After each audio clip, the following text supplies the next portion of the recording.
बिस्मिल्लाहिर्रहमानिर्रहीम। अस्सलाम वालेकुम। Welcome students.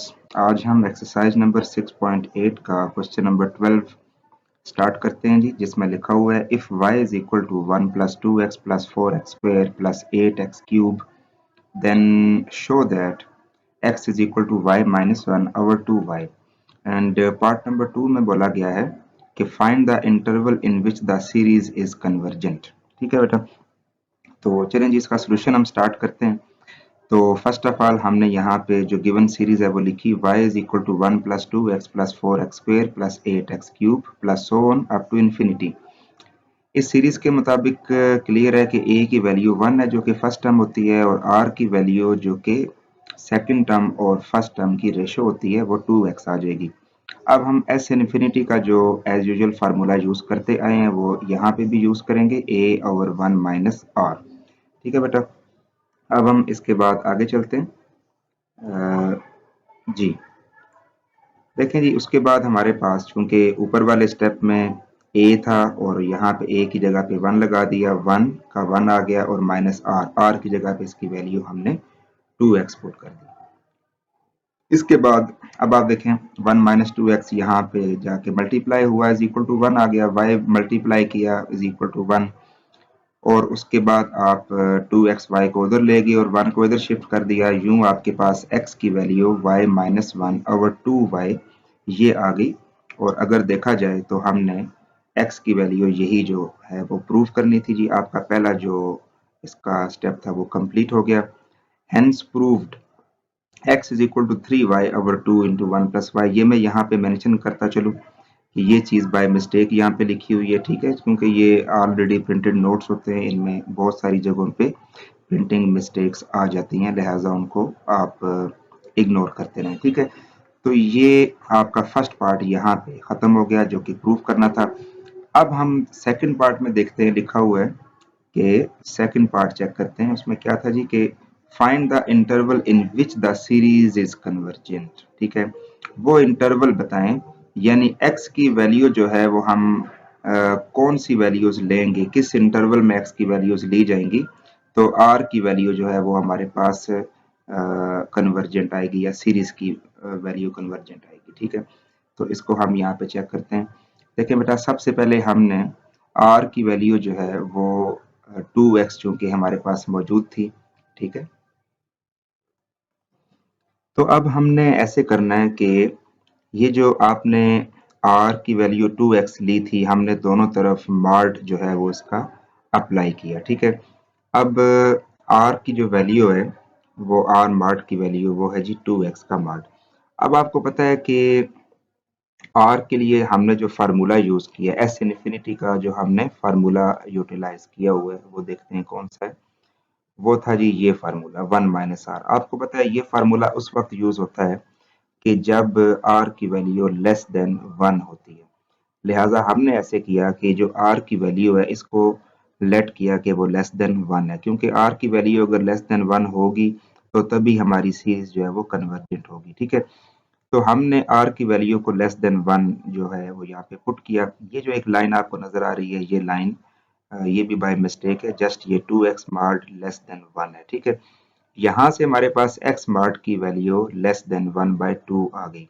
अब आपको पता है चूंकि मार्ड की जगह प्लस और माइनस दोनों आते हैं, लिहाजा अगर x के मार्ड को खत्म किया जाएगा तो 1/2 के साथ प्लस और माइनस आ जाएगा।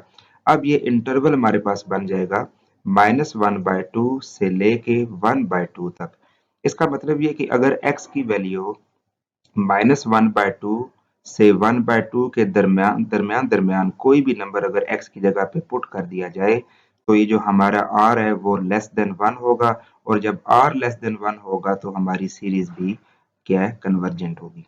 ठीक है बेटा, अच्छा जी, इसके बाद हम नेक्स्ट क्वेश्चन पे आते हैं 13 नंबर पे। 13 में भी तकरीबन वही चीज़ है जो कि हमने वेरीफाई करनी है, और इसमें भी इंटरवल जो है वो बताना है कि जिसमें सीरीज कन्वर्जेंट हो सकती है। ठीक है बेटा, तो ये सबसे पहले अगर इसका प्रूव आप देख ले तो मैं जस्ट इसका आपको ओवरव्यू दिखा रहा हूँ स्क्रीन पे, ये आप चेक कर सकते हैं जी। ये आपके पास यहाँ पे ये वैल्यू प्रूव हो गई है। ठीक है, अब हमने सीरीज कन्वर्जेंट का दोबारा से जिक्र किया यहाँ पे कि if series will be convergent, अगर सीरीज कन्वर्जेंट होगी तो फिर आर की वैल्यू क्या होनी चाहिए, लेस देन 1 होनी चाहिए। तो आर की वैल्यू जो हमने ऊपर फाइंड की थी वो क्या थी, देखते हैं। आर की वैल्यू थी x/2, ठीक है। तो अगर आर की वैल्यू को मैं यहाँ पे पुट करूँ तो वो लेस देन 1 होनी चाहिए, क्योंकि सीरीज कन्वर्जेंट तभी होगी जब आर की वैल्यू लेस देन 1 होगी। तो यहाँ से हमारे पास x मॉड की वैल्यू 2 आ जाएगी, 2 जब वहाँ जाके मल्टीप्लाई होगा तो 2 आ जाएगा, ठीक है। अब जब x का मॉड खत्म करके 2 पे शिफ्ट करेंगे तो 2 के साथ प्लस माइनस आ जाएगा। इसका मतलब ये कि जो हमारे पास इंटरवल है जिसमें सीरीज कन्वर्जेंट होगी वो -2 से +2 के दरमियान दरमियान है। तो जस्ट हमने ये इंटरवल ही निकाल के बताना था। ओके बेटा, अब हम लास्ट क्वेश्चन की तरफ चलते हैं। The sum of an infinite geometric series is 9, ठीक है। हमारे पास एक ज्योमेट्रिक सीरीज का जो सम है वो 9 है, इनफाइनाइट ज्योमेट्रिक सीरीज का सम, जिसको हम s इनफिनिटी इक्वल टू 9 जो है वो पुट कर देंगे, ठीक है। अच्छा जी, and the sum of the square of its terms is 81/5, और अगर उसकी आप टर्म्स का सम आप स्क्वायर कर ले तो वो 8/5 है। चलिए देखिए, सोचें कि जो ज्योमेट्रिक सीरीज होती है उसकी टर्म्स होती कौन सी हैं वैसे।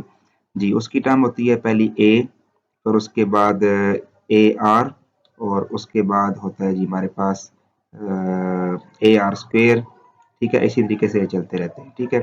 तो अब उसने कहा था कि सम ऑफ स्क्वेयर अगर इसकी टर्म्स का लिया जाए, तो सम ऑफ स्क्वेयर ये हमारे पास हुआ है, ठीक है। सम ऑफ स्क्वेयर हुआ है, इसमें ए के ऊपर भी स्क्वेयर आएगा, ये भी इसमें मिस्टेक है, ए के ऊपर क्या आएगा, स्क्वेयर आएगा, क्योंकि सम ऑफ स्क्वेयर है।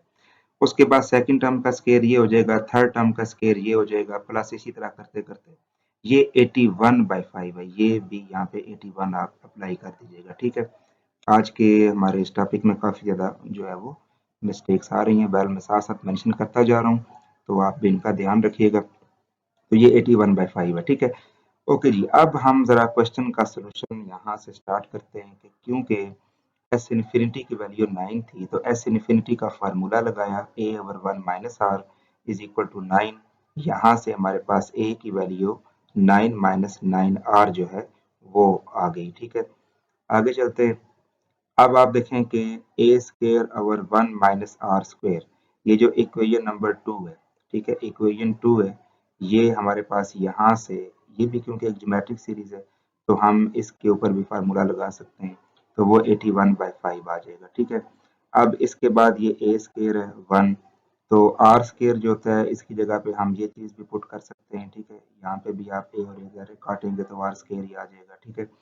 तो इसकी जगह हमने ये चीज़ पुट की। उसके बाद हमारे पास ये A square over 1 minus R square 81/5 आ गया, ठीक है। तो इसको हमने सॉल्व करना है, और सॉल्व करने के बाद आपके पास ये आर की वैल्यू जो है वो हम देख लेते हैं, कैलकुलेशन के बाद क्या आ जाएगी, 2/3, ठीक है। आर की वैल्यू 2/3 आ गई है। उस आर की वैल्यू को अगर आप थर्ड इक्वेशन में दोबारा पुट कर लें तो वो ए की वैल्यू दे देगा जो कि 3 है। अब आप टर्म्स निकाल लें, पहली टर्म ए ही होती है जो कि 3 है, दूसरी टर्म ए आर होती है, तीसरी टर्म ए आर स्क्वेयर होती है, चौथी ए आर क्यूब होती है। इस तरह करते करते ये टर्म्स आपकी बनती जाएंगी, ठीक है।